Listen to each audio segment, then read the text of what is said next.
Bismillahirrahmanirrahim. Assalamualaikum warahmatullahi wabarakatuh.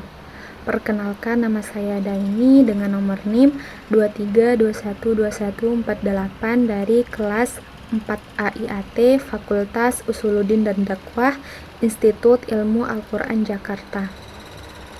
Nah, di sini saya akan menjelaskan secara singkat mengenai Kitab Al-Muwatta karya Imam Malik bin Anas. Jadi disimak baik-baik ya. Biografi Imam Malik. Imam Malik memiliki nama lengkap Abu Abdullah Malik bin Anas bin Malik, Abi Amir bin Amr bin Al-Harith bin Gaiman bin Husain bin Amir bin Al-Harith Al-Azhabi Al-Madani.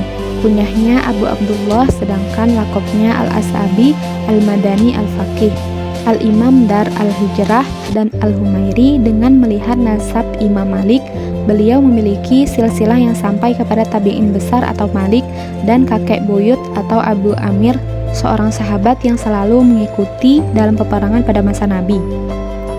Imam Malik dilahirkan di kota Madinah dari sepasang suami istri, Anas bin Malik dan Aliyah binti Suraik, bangsa Arab Yaman. Ayah Imam Malik bukan Anas bin Malik sahabat Nabi, tetapi seseorang tabi'in, sangat minim sekali informasinya. Ia lahir di Madinah pada tahun 712 sampai 796 Masehi, berasal dari keluarga Arab yang terhormat dan status sosial yang tinggi baik sebelum datangnya Islam maupun sesudahnya. Dalam buku sejarah hanya mencatat bahwa ayah Imam Malik tinggal di suatu tempat bernama Zulmarwah, nama suatu tempat di padang pasir sebelah utara Madinah, dan bekerja sebagai pembuat panah. Kemudian ada identifikasi fisiologis kitab. Ada beberapa versi yang mengemuka mengenai latar belakang penyusunan Al-Muwatta menurut Noel J. Carlson. Problem politik dan sosial keagamaanlah yang melatar belakangi penyusunan Al-Muwatta. Kondisi politik yang penuh konflik pada masa transisi Daulah Umayyah Abbasiyah yang melahirkan tiga kelompok besar Khawarij, Syiah, keluarga istana yang mengancam integritas kaum muslim. Di samping kondisi sosial keagamaan yang berkembang penuh nuansa perbedaan pemikiran yang berkembang khususnya dalam bidang hukum yang berangkat dari perbedaan metode nas di satu sisi dan rasio di sisi yang lain telah melahirkan polaritas yang penuh konflik. Ada versi lain yang menyatakan penulisan Al-Muwatta dikarenakan adanya permintaan Khalifah Ja'far Al-Mansur atas usulan Muhammad bin Al-Muqaffa yang sangat prihatin terhadap perbedaan fatwa dan bertentangan yang berkembang saat itu, dan mengusulkan kepada Khalifah untuk menyusun undang-undang yang menjadi penengah dan bisa diterima semua pihak. Khalifah Ja'far lalu meminta Imam Malik menyusun kitab hukum sebagai kitab standar bagi seluruh wilayah Islam. Imam Malik menerima usulan tersebut, namun ia keberatan menjadikannya sebagai kitab standar atau kitab resmi negara. Sementara versi yang lain, di samping transiasi oleh usulan Khalifah Ja'far Al-Mansur, sebenarnya Imam Malik sendiri memiliki keinginan kuat untuk menyusun kitab yang dapat memudahkan umat Islam memahami agama. Kemudian penamaan kitab. Tentang penamaan kitab Al-Muwatta adalah orisinil berasal dari Imam Malik sendiri.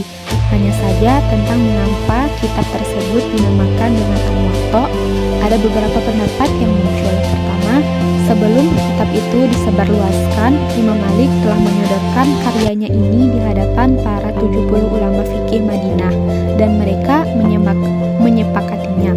Dalam sebuah riwayat, As-Suyuti menyatakan, Imam Malik berkata, "Aku mengajukan kitabku ini kepada 70 ahli fikih Madinah.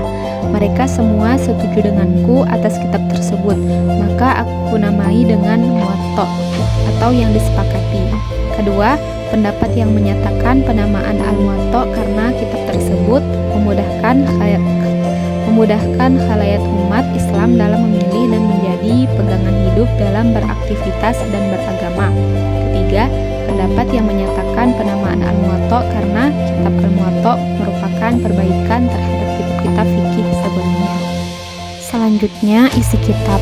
Kitab ini menghimpun hadis-hadis Nabi, pendapat sahabat, qaul tabi'in, ijma' ahlul Madinah, dan pendapat Imam Malik. Para ulama berbeda pendapat tentang jumlah hadis yang terdapat dalam Al-Muwatta. Yang pertama, Ibnu Habbab yang dikutip Abu Bakar Al-Arabi dalam Syarah At-Tirmizi menyatakan ada 500 hadis yang disaring dari 1000 hadis.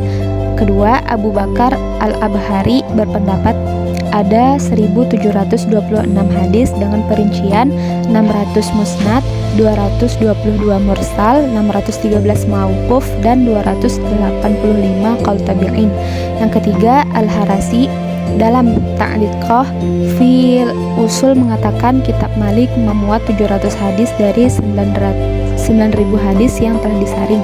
Keempat, Abu Al-Hasan bin Fahr dalam Fadail mengatakan ada 10.000 hadis dalam kitab Al-Muwatta. Kemudian jenis kitabnya. Kitab Al-Muwatta karya Imam Malik termasuk dalam jenis kitab hadis yang disusun berdasarkan tema-tema fikih. Ini menjadikannya berbeda dari kitab-kitab hadis yang disusun secara musnad atau berdasarkan perawi sahabat, atau yang hanya memuat hadis-hadis sahih saja seperti Sahih Bukhari dan Sahih Muslim. Al-Muwatta disusun dengan pendekatan tematik, artinya hadis-hadis dalamnya dikelompokkan berdasarkan topik-topik hukum Islam seperti thaharah, sholat, puasa, zakat, haji, jual beli, pernikahan, dan lain sebagainya. Oleh karena itu, kitab ini digolongkan sebagai kitab hadis sekaligus kitab fikih. Di sini ada fisik kitabnya, yaitu ada covernya, daftar isinya, beserta isi dari kitabnya. Nah, itu saja penjelasan singkat dari saya mengenai kitab Al-Muwatta karya Imam Malik bin Anas. Semoga bermanfaat.